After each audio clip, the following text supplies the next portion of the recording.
Bonjour Monsieur Florent, vous êtes candidat à la mairie de Cavaillon. Pouvez-vous vous présenter pour nos auditeurs? Eh bien bonjour, merci. Olivier Florent, je suis donc le candidat de la gauche réunie sur Cavaillon. Petite parenthèse, cela faisait 27 ans que cela ne s'était pas produit. Et donc je suis actuellement vice-président du conseil général en charge du transport, de la santé et de l'environnement. Répondez-vous à Monsieur Boucher quand il parle d'idées loufoques ou farfelues? Écoutez, le programme que nous avons proposé aux Cavaillonnaises et aux Cavaillonnais est un programme non seulement de qualité, qui a été réfléchi pendant un an, qui a mûri, il a été calibré et sur certains sujets, il a même été chiffré. Bon, alors que pensez-vous du site de la Voguette, pour commencer? Ah ben, la Voguette. Alors la Voguette, bien sûr, j'ai subi une attaque de Monsieur Boucher, puisque il est en train de dire que de vouloir soi-disant planter de l'orge ou de l'avoine sur un site aussi extraordinaire soit-il, est apparemment loufoque. Alors je répondrai à Monsieur Boucher plusieurs choses sur ce sujet-là. La première, quand on se vante de vouloir protéger le Coulon et les riverains du Coulon d'éventuelles inondations, on n'applique pas une politique comme lui de bétonnage, puisque je crois qu'aujourd'hui, au bout de 30-40 ans d'inondations régulières dans toute la France, tout le monde sait qu'aujourd'hui, le bétonnage et un petit peu le changement climatique est la cause des inondations. Et là, M. Boucher nous refait le coup, il va encore bétonner de partout en ville. Ensuite, je dirais que lui a un projet loufoque, parce que quand on veut défendre, par exemple, le commerce du centre-ville, eh bien, on ne construit pas de zone commerciale en périphérie d'une ville. C'est une équation qui ne marche pas depuis 30 ans. Je crois qu'il y a suffisamment de villes et de commerçants de centre-ville dans toute la France qui sont en train de payer le fruit de cette politique où on a mis des supermarchés en périphérie, dans le périurbain, et forcément, les gens vont consommer dans ces supermarchés-là. Et ensuite, je dirais que c'est sur son manque de prospective.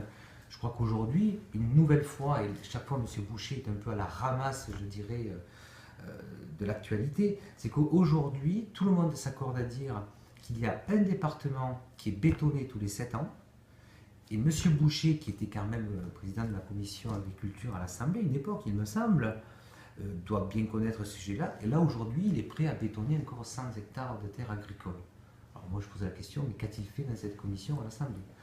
Alors sur le site de la Voguette, ce n'est pas un projet loufoque. Si nous sommes élus, et je pense que nous le serons, la première chose que l'équipe municipale dont je suis la tête de liste fera, c'est de déclarer la zone de la Voguette en ZAD, c'est-à-dire une zone à défendre. Et nous installerons sur ce site, avec l'intervention de l'EPFR, qui est l'établissement public foncier régional, qui pourra lui négocier les terres avec Imochamp, qui est donc l'actuel propriétaire des terres, et nous pourrons ainsi installer une pépinière d'agriculteurs qui pourra, alors, comment dirais-je, le système d'une pépinière, c'est nous installons des agriculteurs et ces agriculteurs, la collectivité, s'engage à acheter, entre guillemets, le fruit de leur travail.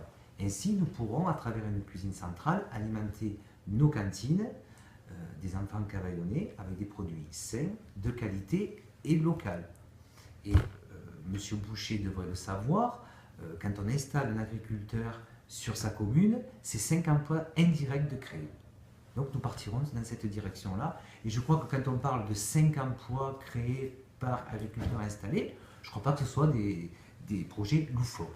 Donc justement, vous parlez de cantine. Quand vous nous parlez d'une alimentation plus saine, plus équilibrée, est-ce que vous pensez que c'est vraiment de l'intégrisme écologique? Alors l'intégrisme, je ne sais pas de quel côté il est.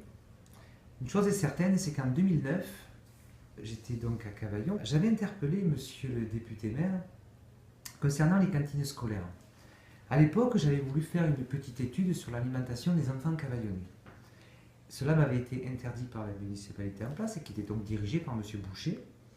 Donc je m'étais permis d'aller faire les poubelles la nuit pour retirer les étiquettes des aliments qui étaient donnés à nos enfants. Et je m'étais aperçu, en faisant le menu de toute la semaine, que ces enfants mangeaient 2 à 3 produits cancérigènes par jour. Et donc j'avais interpellé M. Boucher en lui disant c'est quand même dangereux de faire manger des produits cancérigènes à nos enfants, sachant qu'aujourd'hui, toutes les études sur les maladies infantiles montrent que clairement l'alimentation est une des principales raisons de ces maladies-là. Et je crois que là, on est sur un sujet de santé publique. Donc il me semblait pertinent de se lancer dans une alimentation saine vers nos enfants. Et je pense que c'est faisable, puisque vous prenez la ville de Saint-Étienne, à côté de Clermont-Ferrand, eh bien cette ville, toutes les cantines de cette ville sont passées en bio. Alors je crois que quand on habite dans le cœur de la Provence, avec les agriculteurs qui font du travail de qualité comme nous avons, je crois que ce n'est pas mission impossible de le faire. Et non seulement ce n'est pas une mission impossible, mais c'est un devoir.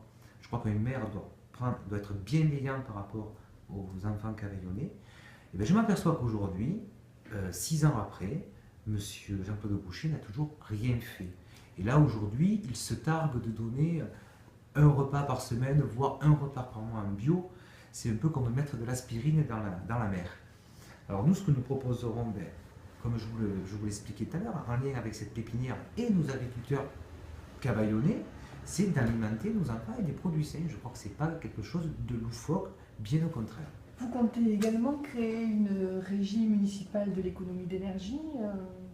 Pouvez-vous nous en dire un peu plus? Alors la régie municipale de l'énergie est le fruit de l'expérience que j'ai acquise au Conseil général. Il s'avère que j'ai une ligne budgétaire où j'accompagnais les personnes qui installaient des chauffe-eau solaires.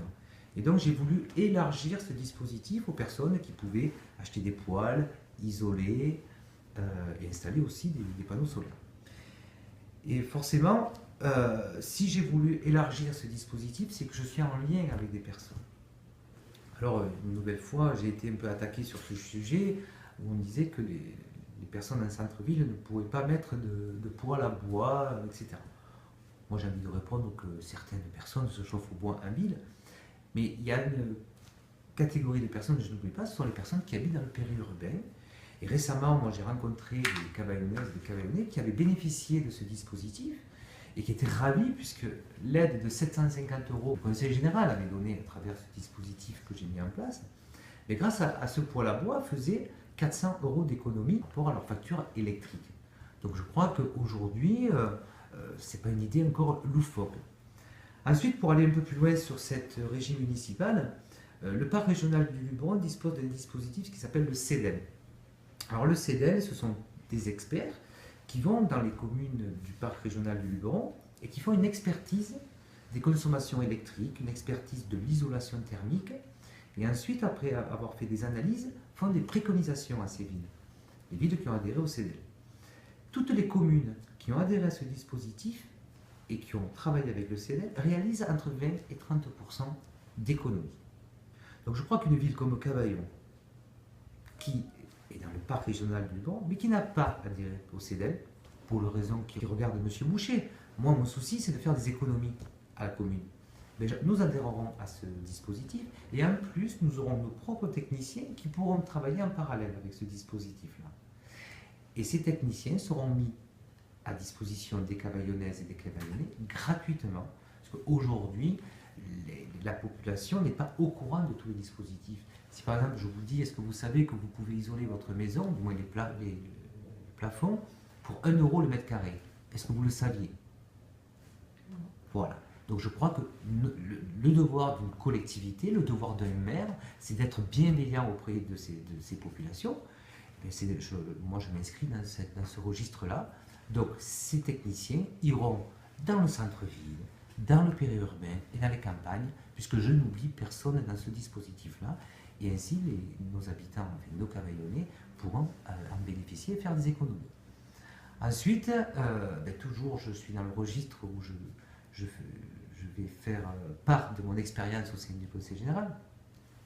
Aujourd'hui, il y a un dispositif que j'ai mis en place aussi, c'est un distributeur de kits économisateurs d'eau. Donc, ce n'est pas loufoque, puisque nous serons le 2e département en France à le faire. Alors c'est un kit économisateur d'eau, c'est juste un appareil que vous branchez sur votre robinet et ça vous fait économiser 30% d'eau. Et donc forcément, vous avez une réduction de 30% sur vos factures. Donc si vous voulez, tous ces dispositifs-là mis bout à bout, eh bien on fait réaliser des économies aux ménages. Et là, je m'inscris encore dans un maire qui, au service de sa population, veut faire des économies à nos populations. Ensuite, l'OCV occupe depuis 17 ans des préfabriqués. Pensez-vous les installer ailleurs? Alors écoutez, l'OCV, je crois que c'est... Vous savez, dans chaque sac de lentilles, il y a un caillou. Et je crois que dans le sac de lentilles de M. Boucher, l'OCV en est un. Quand je parle de M. Boucher, je dirais même les équipes municipales successives. Cela fait 17 ans que les enfants cavaillonnais passent une partie des mercredis, des samedis, et voire certains pour les vacances, dans des bâtiments qui sont des préfabriqués. Cela fait 17 ans que chaque équipe successive promet de faire un bâtiment neuf. Ça fait 17 ans que les enfants sont dans des bâtiments soupçonnés d'avoir de l'amiante. Alors vous doutez bien que, très respectueux des politiques de santé publique, si j'arrivais aux commandes de la ville, je crois que c'est un des premiers chantiers auxquels je vais m'atteler avec mon équipe, c'est de construire un bâtiment pour l'OCV.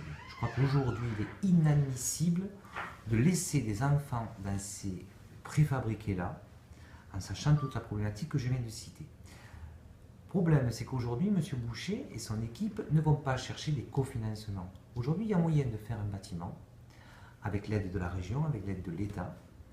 Aujourd'hui, il faut savoir qu'il y a un organisme à la région qui a une enveloppe de 100 millions et qui n'a pas de projet.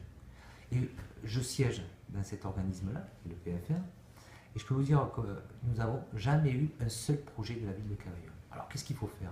Il faut juste aller chercher des cofinancements, se mettre au travail et avoir une volonté politique. Je crois que si nous sommes élus, si je suis élu maire, je ne pourrais pas partir de la mairie sans avoir fait un bâtiment pour l'OCV. C'est la moindre des choses que l'on peut faire pour nos enfants cavaillonnais. Donc c'est un programme de mieux-être à Cavaillon. Oui, je pense que, vous savez, là, on critique la politique, on met tous un peu dans le même sac, mais je crois que depuis que je suis au Conseil général, j'ai toujours œuvré pour la bienveillance des Vauclusiennes et des Vauclusiens.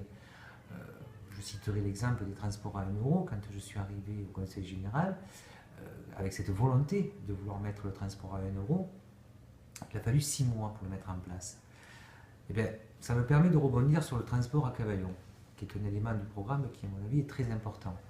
Vous savez que Cavaillon devrait avoir du transport urbain depuis 1972. Ça a été voté à l'unanimité lors du conseil municipal. Et bien, rien n'a été fait depuis. C'est-à-dire que depuis 1972, les équipes successives ont promis à chaque élection de mettre un transport urbain. Ça n'a jamais été fait. Et aujourd'hui, alors que je suis candidat, que je suis en charge du transport sur le département et que forcément je vais proposer du transport sur Cavaillon, eh bien, tous les candidats seraient appropriés. Alors, j'ai entendu, ou j'ai lu à travers la presse qu'ils allaient mettre des navettes, etc. Moi, je leur dis, le transport, c'est une affaire de professionnels. Ce n'est pas un candidat qui dit « je veux faire une ligne ». Mettre du transport urbain dans une commune, ça implique beaucoup de partenaires.